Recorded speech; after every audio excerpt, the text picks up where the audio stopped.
Hello, everyone. Welcome to Durrett's Take. It's that time of the week where I go over my NFL predictions for this week. So let's get started with tonight's Thursday Night Football game between the Rams and the Seahawks, who are 1.5 point favorites. This was a close game back in LA over a month ago, and that was despite quarterback Sam Darnold throwing 4 picks. So if Seattle's defense can play well like it did last time, then it's going to have a chance in this game. The Rams have averaged over 40 points a game the last 2 weeks, though, so Seattle will have their hands full, even with Devontae Adams being out for the Rams. Based on the way these teams have been playing over the last couple weeks, especially offensively, even though this game is in Seattle, I just feel I have to take the Rams in this game. Although again, this is a coin flip type of game, I could see it going either way, but I'm going to take the Rams to win, and therefore they'll keep the number one overall seed, and based on their last 2 games, and who they're facing there, if they win this game, then they're probably going to stay the 1 seed. But I have the Rams winning 20-17. Next, you got in 2 Saturday games. You got the Eagles, who are 6.5 point favorites, versus the Commanders. I will come out and say that I don't think the Eagles' offensive issues are magically fixed after playing Vegas, because it's Vegas. I think Washington at home can put up a fight, especially since this team has played better with Marcus Mariota at quarterback instead of Jay and Daniels this year. Go figure with that. I think the Eagles would just find a way to escape with a win to officially clinch the division in back-to-back seasons. I have Philly winning 24-20. Next, you got the Packers versus the Bears, who are 1.5 point favorites. With the recent injuries to Green Bay, the Bears are now in firm control to win the division if they win this game. I like the way the Bears have been playing recently, and I just think the injuries for Green Bay will be too much to overcome in this particular game. So therefore, I have Chicago finding a way to get the win. I have the win 20-16. Now for Sunday games, you got the Jets versus the Saints, who are 4.5 point favorites. The Saints are now 3-3 with Tyler Shook, and 2 wins in a row there. The Jets are probably not going to win another game, so I'll take the Red Hot Saints to get the win. I have the win 27-13. Next, you get the Bills, who are 10.5 point favorites, versus the Browns. The Bills showed last week to me that, being down 3 possessions on the road at New England, coming back to win, they still have what it takes to make it to a Super Bowl. Now, will they? I'm not sure. Probably not, but, with Mahomes and potentially Lamar and no Burrow, in the playoffs, then that's going to make it a little bit easier. But the way to make it easier is by trying to win your division, therefore have at least home field advantage in the first round instead of being the wild card round on the road. So they can't lose games like this if they want to try to win a division. So, and I don't think they will. So I think Buffalo takes care of business here. They're winning 31-16. Next, you got the Chiefs, who are 3-point favorites versus the Titans. It'll be interesting to see what the Chiefs look like over the last few weeks with Patrick Mahomes out. No postseason for the team. The Titans have been playing very well over the last 2 weeks, so if the Chiefs aren't careful, they will lose this game. I think a soft tank for the Chiefs could be what the doctor orders here, since they won't usually be in this position. So the higher they draft, the better. So I have the Titans getting the upset. I'm winning 19-16. Next, you got the Chargers versus the Cowboys, who are 2.5 point favorites. I know the Cowboys had a few good weeks after the bye week, but now their true colors have shown. The defense, which is a tiny bit better, still has many more upgrades to make during the offseason. As you can hear the Christmas music there. The offensive line without starting and backup left tackle makes them, not great either. So if the Cowboys were, still playing for something, then I would take them in this game.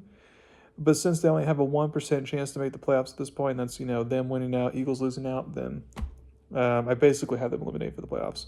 So I think the Cowboys should do what now the Chiefs, should be doing, is lose out and try to get a better draft pick at this point. I have Chargers winning 27-20. Next, you get the Vikings versus the 3-point favorites versus the Giants. The Vikings' offense in back-to-back weeks has finally found its rhythm. Against a bad Giants defense, I think they should be able to keep their rhythm and get a big win. I have them winning 31-23. Next, you got the Bengals, 4.5 point favorites versus the Dolphins. It's Quinn Ewers' time in Miami with starting quarterback Tua Tagovailoa getting benched for the remainder of the season. Could this be a Brock Purdy situation where a 7th-round draft pick ends up being the answer for the franchise? I don't think so.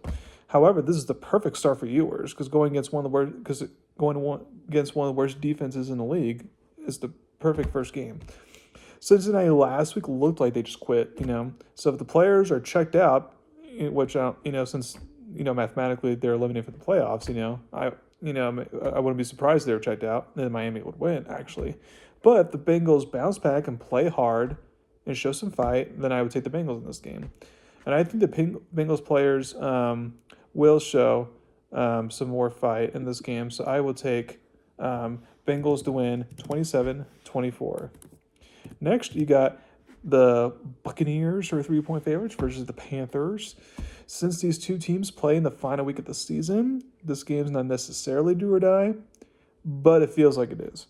I feel like it's even more do or die for Carolina, since Carolina next week has to host Seattle versus Tampa Bay, where they play an easier opponent, next week. So, since Carolina has played well for the most part at home this season, I feel they can get the potential win here to give themselves a little bit of a cushion before the final week of the season.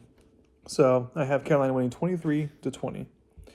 Next, you got the Jaguars versus the Broncos, are 3-point favorites. The Broncos control their fate for the 1 seed now. They just, went out, and it's theirs. And they got a huge home win last week against Green Bay. Now they got a red-hot Jacksonville team coming into Mile High. I think this could be a close game, but since Denver has been good just finding ways to win in the fourth quarter, I think the Broncos will do that again, so I have them winning 23-17. Next, you get the Falcons, who are 3-point favorites versus the Cardinals. I think this could be a fun, high-scoring game. I would not be shocked at all if Arizona breaks its losing streak and gets a win. However, watching Atlanta quarterback Kirk Cousins and tight end Kyle Pitts and their connection in the game last week, if that duo is rolling again, along with star running back Bijan Robinson doing his thing, then I'm going to take Atlanta to get a close win here. I'm going to win 34-30. Next, you got the Raiders versus the Texans. They're 14.5-point favorites. This is a de facto bye week for the Texans here. They get the easy win, 33. Next, you got the Steelers versus the Lions, who are 7-point favorites. Over the recent years, when the Lions get embarrassed in a primetime game, and defensively last week they were especially embarrassed, then they usually bounce back and play better. So I think the Lions' offense continues to roll, and the defense makes enough key plays to keep them mathematically alive for the postseason, because if they were to lose this game, then they're basically eliminated. So I have Detroit winning 34-19. And then for Sunday football, I got the Patriots versus the Ravens, who are 3-point favorites. The Ravens are probably feeling good after finally getting back in the win column. They still have everything in front of them. If they win their final 3 games, they win a division, therefore they're in the playoffs. However, I don't think the Ravens' issues are solved quite yet. Cincinnati only has 4 wins for the season for the reason. I bet the Patriots are mad, for blowing that big lead to Buffalo, and now they don't have that cushion against Buffalo to where now they have to win out if they want to win a division. So I think the Patriots are going to go on the road and fight a way to get the win. I'm winning 27-20. And then for Monday Football, you get the 49ers, who are 6.5-point favorites versus the Colts. Colts quarterback Phillip Rivers, at his old age, showed he could still do some good stuff. The Colts almost, had the Seattle on the road. Now, I don't think that the Colts suddenly have life to make the playoffs at this point. I think the defense won't play as well as it did last week, and it'll be back to just being, average, mediocre. And then I think the 49ers defense coordinator Robert Saleh will have some plans for Rivers to make him more uncomfortable in this game. So I will take the 49ers to get the win and keep their hopes alive for the division crown still. I have them winning 27-19. So thank you very much for listening to my podcast today. Please subscribe to my channel and tell about me. Thank you very much. You have a wonderful day.